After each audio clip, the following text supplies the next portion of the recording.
तो आप सबने देखा होगा कि silver, silver, silver, gold, gold, gold. Equity की कोई बात ही नहीं करता। तो सिल्वर ने गोल्ड को भी पीछे छोड़ दिया ग्रोथ में 2025 में। हम सबने देखा। आज का अगर रेट की हम बात करें सिल्वर की, तो लगभग 2.5 लाख रुपए के आसपास सिल्वर का 1 केजी का प्राइस है। तो सिल्वर क्यों बढ़ रहा है इतना? सिंपल सा एक रीज़न है। चाइना 60-70% सिल्वर का होल्ड करता है। उसने एक्सपोर्ट्स पे अपना बैन लगा दिया। कई सारे रीज़न्स हो सकते हैं, चाहे उसको आने वाले टाइम में सिल्वर में ग्रोथ दिख रही हो या शॉर्टेज दिख रही हो। मैं इस चीज़ पे बात नहीं करूँगा, वो आप किसी और वीडियो में देख सकते हो। तो 2025 में सिल्वर ने गोल्ड को भी पीछे छोड़ दिया। तो अब सवाल ये है, अगर कल को आपने पैसा लगाया सिल्वर में और सिल्वर क्रैश हो गया तो? और अगर गोल्ड में रह गए तो ग्रोथ ना मिस हो जाए। तो इसी डिलेमा में मैं भी रहता हूँ, आप भी रहते हो।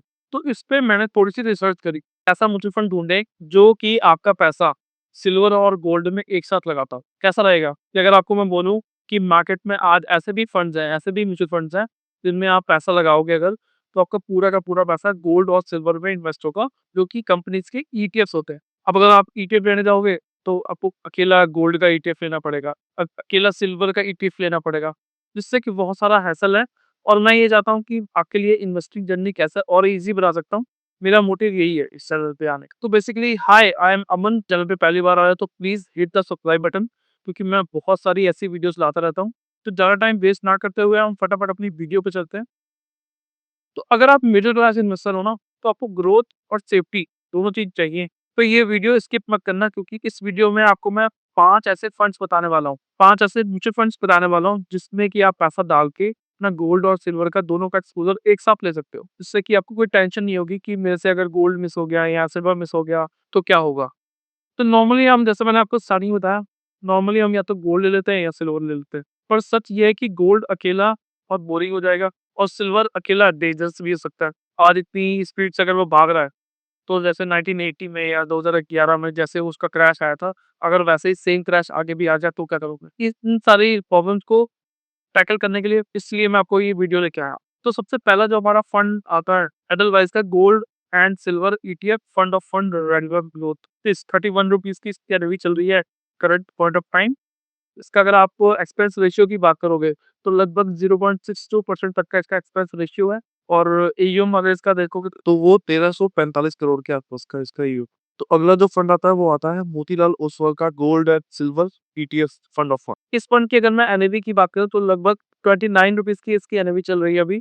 और इसका लास्ट 3 साल का रिटर्न अगर आप देखोगे, गोल्ड और सिल्वर का कंबाइंड है, बैलेंस भी है, तो वो लगभग 38% के आसपास लास्ट 3 साल का रिटर्न है। तो इसकी अगर मैं एयूएम की बात करूँ, तो इसका एयूएम लगभग 1200 करोड़ के आसपास इसका एयूएम है। एक्सपेंस रेशियो 0.13% है। तो ये बेसिकली जो फंड्स मैं आपको बता रहा हूँ ना, बेसिकली ये फिजिकल गोल्ड नहीं खरीदते। जो कंपनीज़ है ये, जैसे मिराज एसेट का है या एडलवाइस का है, ये फिजिकल गोल्ड नहीं खरीदेंगे। आपके बेसिस पे गोल्ड या सिल्वर के ईटीएफ में इन्वेस्ट करें। गोल्ड अगर ईटीएफ है, तो गोल्ड का ईटीएफ 24 कैरेट के रेट के अकॉर्डिंग ही ऊपर-नीचे होता है ईटीएफ्स में। निश्चिंत होके इस फंड में इन्वेस्टमेंट कर सकते हो। नेक्स्ट जो हमारा फंड आता है वो आता है Kotak gold silver passive FOF growth. इस फंड की अगर मैं एनएवी की बात करूँ, ये फंड तो अभी ही जस्ट आया है, तो इसकी एनएवी है 15.60। इसका एयूएम जो है वो 304 करोड़ के आसपास है, अभी नया ही फंड है। इसका एक्सपेंस रेशियो 0.94%।